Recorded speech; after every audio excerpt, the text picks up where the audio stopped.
Hi, I'm Kevin Chen, and I'm here at the legendary City Lights bookstore in San Francisco, North Beach, and I'm going to be reading from Jimmy Santiago Baca's 2001 memoir, A Place to Stand.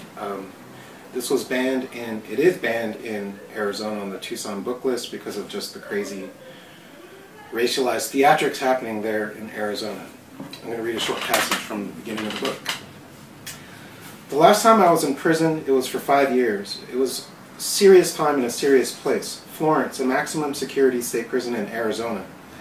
I landed there as I had landed in the others, by being a poor kid with too much anger and the wrong skin color, and by fucking up again. Though this time I was innocent of the specific charges against me. I was only 21 years old, still young, but by then I had already served a long apprenticeship in jail time. Some men measure their lives in terms of basketball games, fishing trips, school friends, movies, sleepovers. These things, if they happened to me at all, were brief moments compared to the times I sat staring at cell walls for hours, days, and months at a stretch. No, prison was not new to me when I arrived at Florence. I had been preparing for it from an early age. I had visited it 1,000 times in the screams of my father and my drunken uncles, in the tight-lipped scolding of my mother, in the shrill reprimands of the nuns at St. Anthony's orphanage, in all the finger-pointing adults who told me I didn't belong. I didn't fit in. I was a deviant.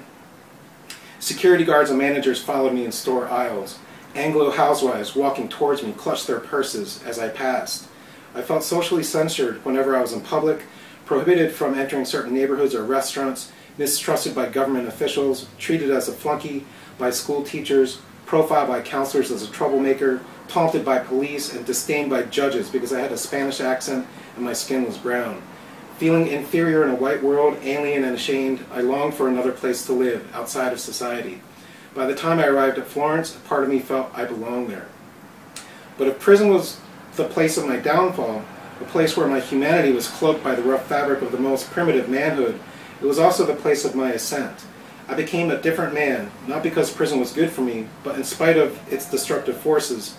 In prison, I learned to believe in myself and to dream for a better life. You make what is available near at hand, no matter what your circumstances. I did what I had to do to survive, but I was also determined not to become what in my heart I knew I was not. I was not going to let them make me into a ward of the state.